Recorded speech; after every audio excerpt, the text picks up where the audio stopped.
Boris Johnson. Thank you very much, Mr. Speaker. It is perfectly clear from listening to the Right Honourable Gentleman, the Leader of the Labour Party, that he is joining with his Shadow Chancellor and his Shadow Brexit Secretary and now determined to frustrate Brexit and the result of the referendum in 2016. It's absolutely clear from what he said just now. But I must regretfully say to my Right Honourable friend, the Prime Minister, I really can't believe that there is a single member of this House who sincerely believes that this deal we have before us is a good deal for the UK. There are a lot. And if I may say, you can tell, there we go, there's one. There's one. There's one. And I must say, I said sincerely. And you can tell that the government's heart... Order. Forgive me. Point of order, Mr. Edward Vasey. I sincerely believe it. I've got no stake in this government anymore, but I still think it's the right thing to do. Mr. Boris Johnson.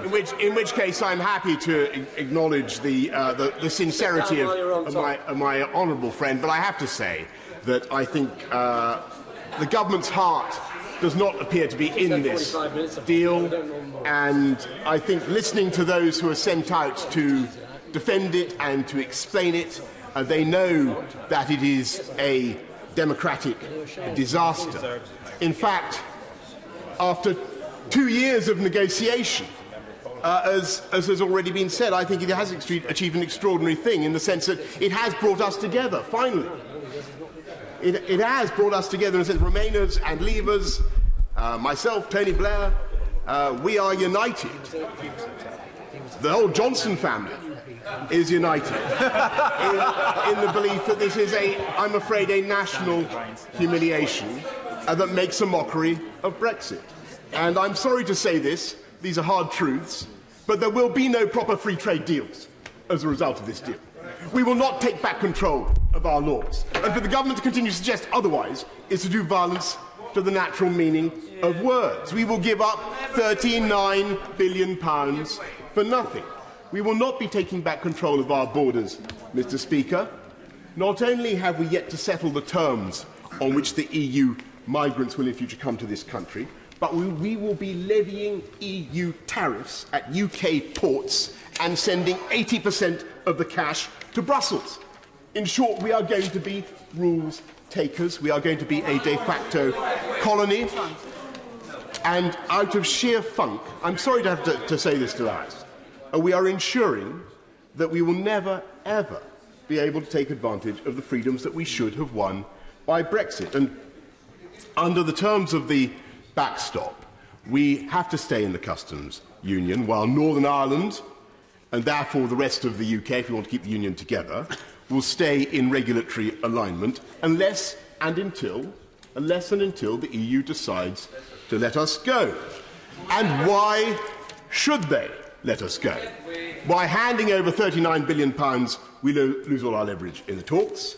With a £95 billion surplus that they have with us in goods alone, the EU has absolutely no interest or incentive to allow us. I will happily give way. I'd like to thank the Right Honourable Member for giving way. The Prime Minister gave us 7 reasons why the EU will not be using this backstop. The Attorney General yesterday made it completely clear that the backstop, if it ever came to place, would be challengeable under EU law itself. I say to my greatly respected colleague that I think he is promoting Project Fear, because what is his option? Order, resume your seat. I'm sorry to have to bark at the Honourable Lady, but the intervention is just too long.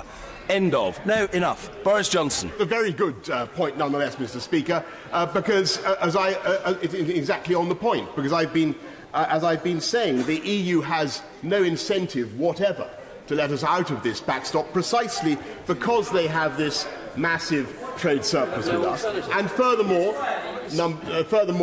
they have, when they look at UK manufacturing and UK business, they realise that they will have, in that backstop and through the whole of the implementation period and beyond, unchecked and unmediated power, effectively to legislate for the UK, with no UK representation. And if the Honourable General Opposite thinks that's an ideal situation for this country to end up in, then let him speak now. The Right Honourable Member talks about an ideal situation. The Right Honourable Member was a senior member of Vote Leave. He was Foreign Secretary for 2 years.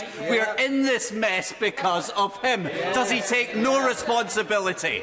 No. I do not. I'm grateful to the honourable member, but the fact is that I'm afraid I was not able to continue to support this process for precisely that reason. They know if the House will allow me, I will just make some progress.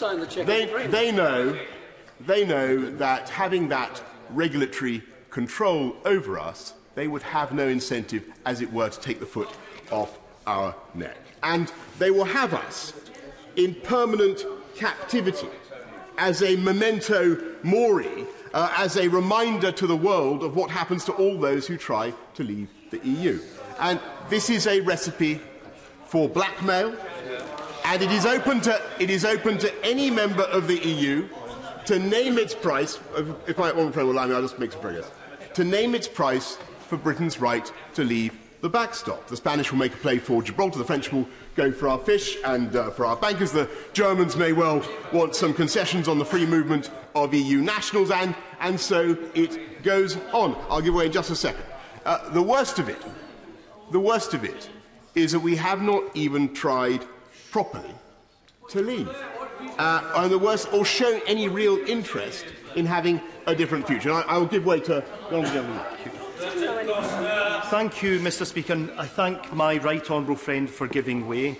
The Prime Minister at the dispatch box today was generous. She made very clear that for us to unify the country, we have to bring the 48% that voted to stay as well as the 52.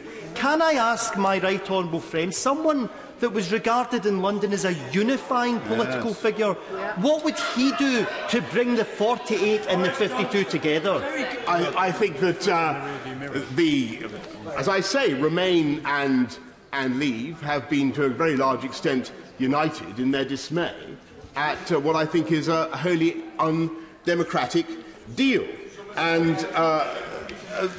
the thing that really pains me, and the gentleman opposite asked about the role of ministers in this. And I have to say that we on the UK side of the negotiation, I think, have been responsible for forging our own manacles, in the sense that it is almost as though we've decided that we needed to stay in the customs union and in the single market in defiance of the wishes of the people. And we should be careful about...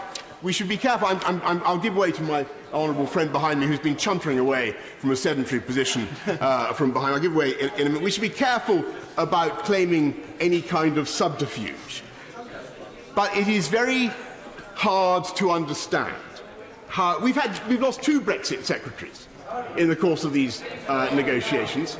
It's very hard to understand how the former Secretary of State for the Department for leaving the EU could have been kept in the dark about the crucial addition to paragraph 23 of the political declaration, my honourable friend, where this country agreed, in paragraph 23, apparently without the knowledge of the elected politician concerned, that our future relationship would be based on the backstop.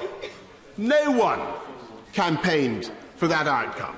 No one campaigned, no one voted for this type of Brexit. This isn't Brexit. This is not Brexit, but a feeble simulacrum of national independence. It is a... I'll give way in a second to this gentleman here. It is a paint and plaster pseudo Brexit. And beneath the camouflage, we find the same old EU institutions as the customs union and the single market, and all of it adjudicated, by the way, by the European Court of Justice. If we vote for this deal, we will not be taking back control, but losing control. I'm very grateful to the right honourable gentleman for giving way. He appears to be one of those who prefers the grievance to the solution. My right honourable friend, the Prime Minister, has come up with a solution. What's his big idea? I was coming to that, Mr. Speaker. You anticipate. Order! Members must not shout across the chamber at the right honourable gentleman. It's extremely unseemly. Order! I've no doubt that the right honourable gentleman is well able to look after himself. I'm not really concerned about him. I'm concerned about the reputation of the House. Boris Johnson. Mr. Speaker, well, I've been told by your leave that I have an unlimited time to speak, so I will come to the solution that my honourable friend craves in just a minute, because the solution is, in fact, I'll just make some progress. If we vote for this deal, we are not taking back control. Indeed, I would say to colleagues, friends across the House of Commons, I would say that we are part of a representative democracy, and voting for this deal will be not just, as it were, turkeys voting for Christmas. It's actually worse than that. There is a sense in which, of course, we would be voting for Turkey. Or Turkish, as my right honourable friend. That's exactly true. That is exactly true. We'll be voting for Turkey in the sense, or Turkish-style membership of the customs union, obliged to watch as access to the UK market is traded by Brussels, but with no say in the negotiations. And of course, the kicker is that with its veto, the EU ensures that the backstop they impose on us is more subservient even than the arrangements that the Turks have. And it's a wonder, frankly, that's absolutely true, it's a wonder that any democratic politician could conceivably vote for this deal. And yet I know and yet I know that many good colleagues are indeed determined to do so, in the belief that we have no alternative, or that we've run out of road, and, as we've heard earlier on, that Brussels will offer us nothing else. And I want respectfully to deal with those anxieties, which I'm sure my honourable friend shares. Okay, well, given that my right honourable friend appears to be unwilling to enter into an understanding of what negotiation is, can we take it from that my right honourable friend has actually only ever meant that no deal is a good deal, because he does not believe in having a deal with an institution which he is philosophically opposed to, and windmills that he tilts at every turn? I may say great respect and admiration to my honourable friend. I do not philosophically oppose the European Union. I simply think that membership of the European Union for the purposes of the UK is no longer right. And that was what I campaigned on, and I think it was, and I think the British people were completely right. And as for no deal, no, I don't believe that no deal is the option that we should be going for automatically. But I will come to that in just a minute. I want to deal with these anxieties, but I know that my honourable friend shares, because I do think that he is profoundly mistaken, as indeed are all colleagues, in thinking that we have absolutely no option but to go ahead on this basis. We have plenty of other options. And I think in order to see the way ahead, we need to understand what happens on Tuesday, next Tuesday, if, as I very much hope, this great House of Commons votes down this deal. And I'll tell you what happens. And you've got to put yourself in the mind of our counterparts across the table in Brussels, because I tell you, in Brussels, they think they've got us beat. They do. They think that our nerve will eventually fail. They think that the Prime Minister will come to the summit next week, and in the event of this deal being voted down, and ask for some cosmetic changes. And I expect that they will think about granting some cosmetic language that is intended to be helpful, but which does not change the legal position. And I think in Brussels they are confident that sometime before March next year the government will come back to this House, and they think that this deal will go through somehow or other, by hook or by crook. Because, as everybody keeps saying, there is allegedly no alternative, and the Norway option will be seen for what it is, an even worse solution than what is currently proposed. The notion of extending Article 50, delaying the date of Brexit, would be greeted, I think, with fury by the electorate, as indeed would any attempt to amend the terms of exit so as to plunge us back into the customs union. That would be rumbled by the electorate as well. So I will give way with pleasure to my honourable friend. Thank you very much, my honourable friend. Is he not concerned that trying to win 7-0 he may lose 4-3? No, I understand. I understand exactly the analogy that he speaks of, but I've heard it said by defenders of the government that we may be 1-0 down at the end of this first half of the negotiation, but that we're going to win 2-0 or 2-1 by the end. And I have to say that I don't see it that way. If we go on like this, with the backstop in the way that it is, I believe that we will be thrashed out of sight. And I have to say that I will come to Carol in a minute. I think I've already given way to you. Mr. Speaker, I will come to Carol in a minute.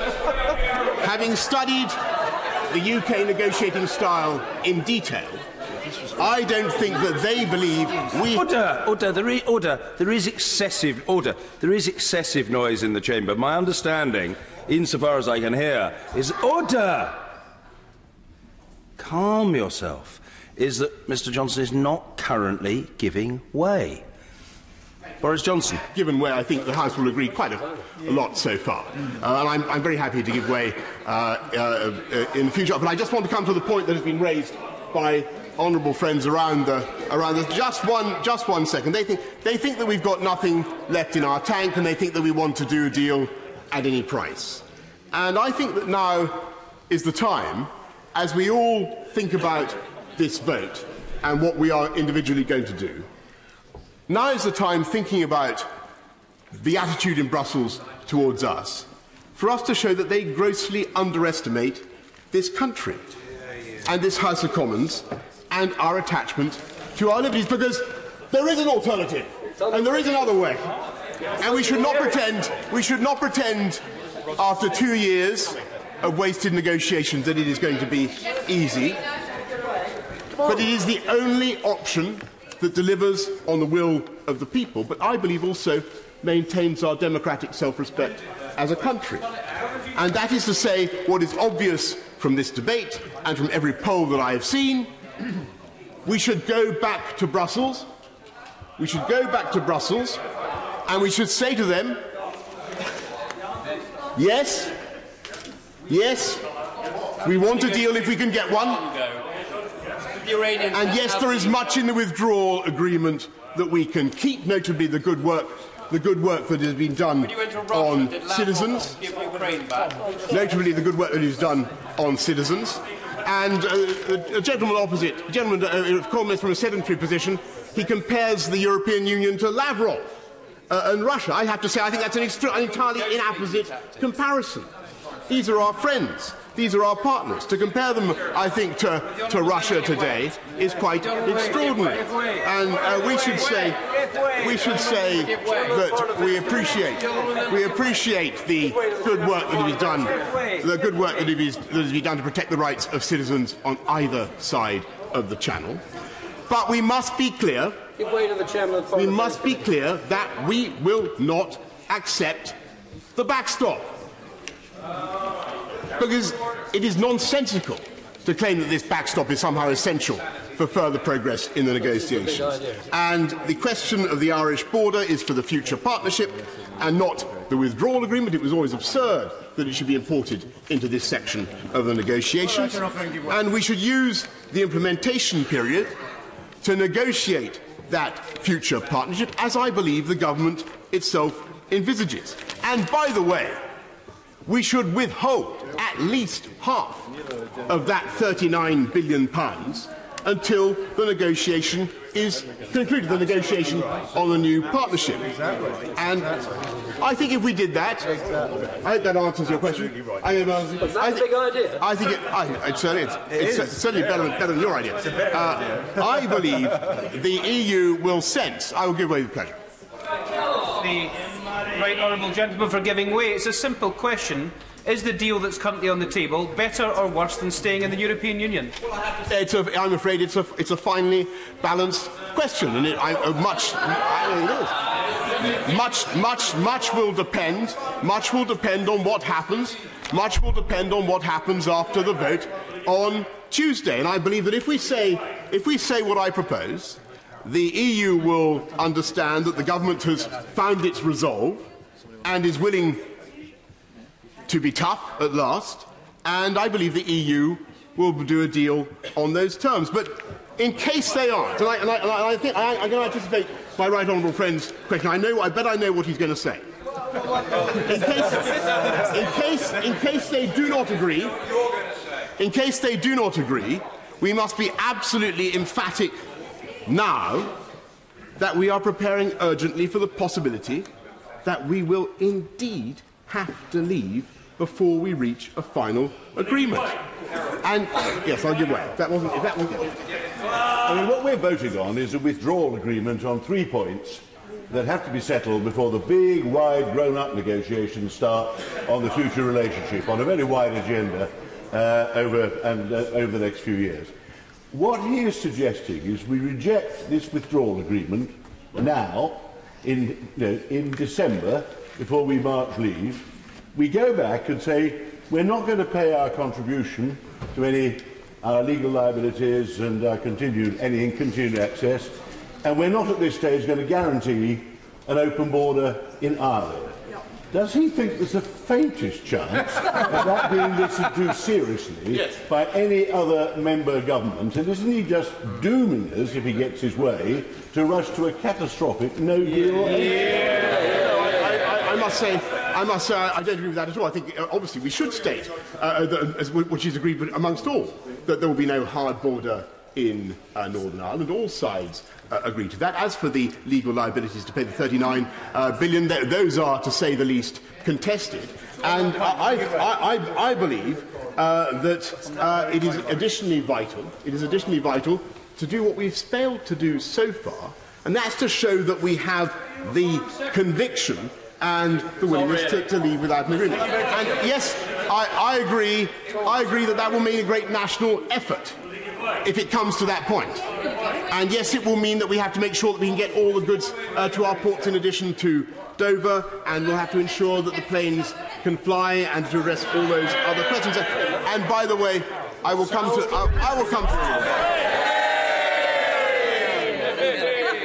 I thank the right honourable gentleman for finally giving way, and he's presenting an illusion of the EU not being good for the UK. I would just ask him, does he also think Euratom is not good for the UK? And if so, can he explain to those currently waiting for cancer diagnosis and treatment where they're going to get their radioactive sources from?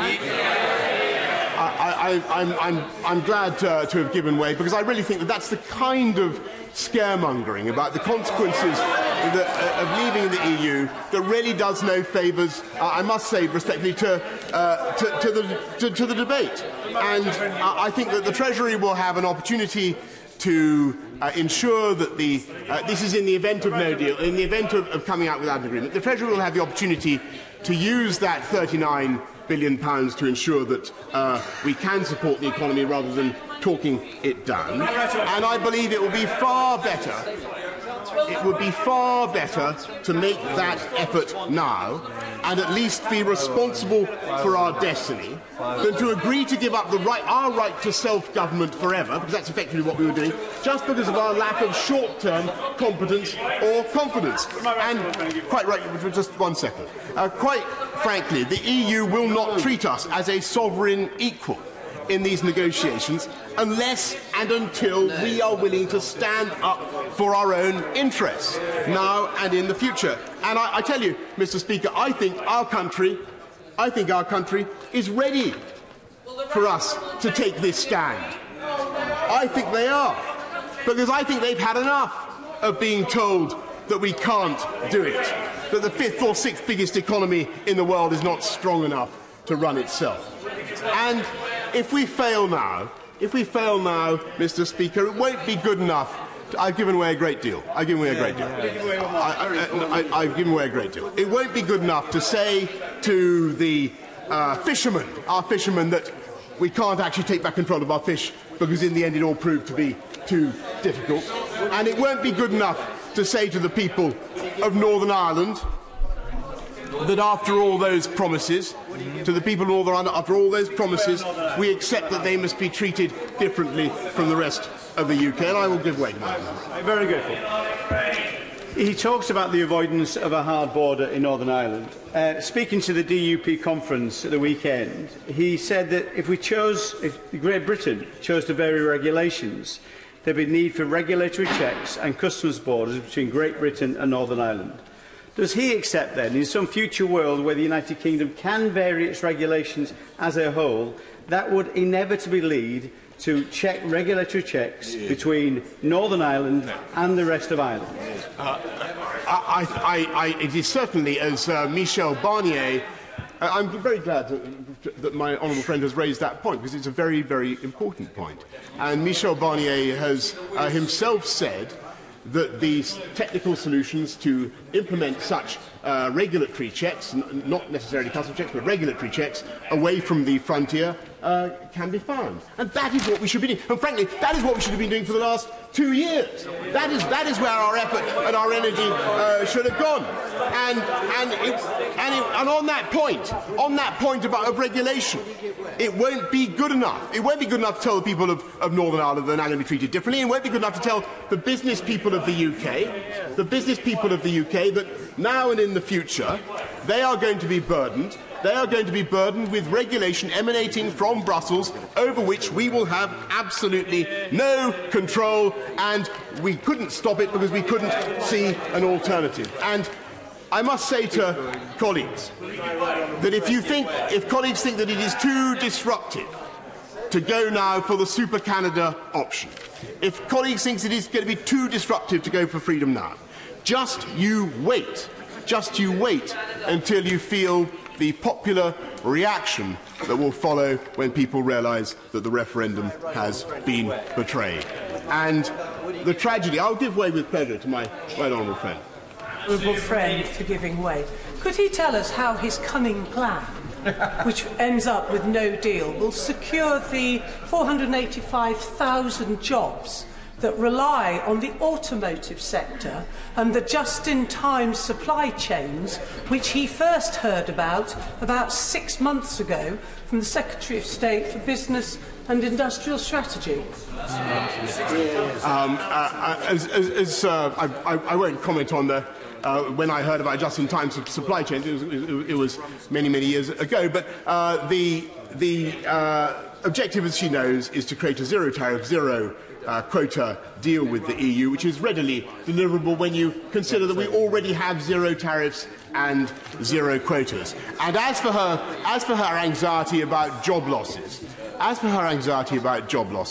I have to say that we've already heard a lot of prophecies about losses of jobs. I think it was said that we were going to lose 500,000 jobs in this country if the British people had the temerity to vote leave. Actually, we gained 800,000 jobs. So I take these prophecies, I'm afraid, with a pinch of salt. And the sad thing is, that too many people, indeed some of the people who've been negotiating this deal, seem to regard Brexit as a disaster to be managed rather than an opportunity. And I'm afraid they also see bad news. They see bad news as a vindication of that judgment and actually talk up bad news as a result. And in taking that attitude, I'm afraid they are badly misunderstanding the instincts of the people of this country, who didn't vote for Brexit out of hate. They didn't vote for Brexit out of hate, as I think the Prime Minister's Chief of Staff tweeted after the referendum.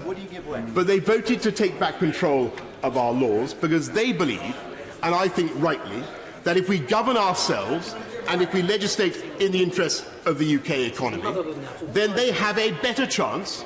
They have a better chance of good jobs and higher wages and cheaper food and clothes and a brighter future, all of which are possible under a proper Brexit, and none of which can be delivered by this deal. And above all, if we vote through this apology for Brexit, we will be showing that we have treated the 17.4 million people, the highest number of people ever to vote for a single proposition, with contempt.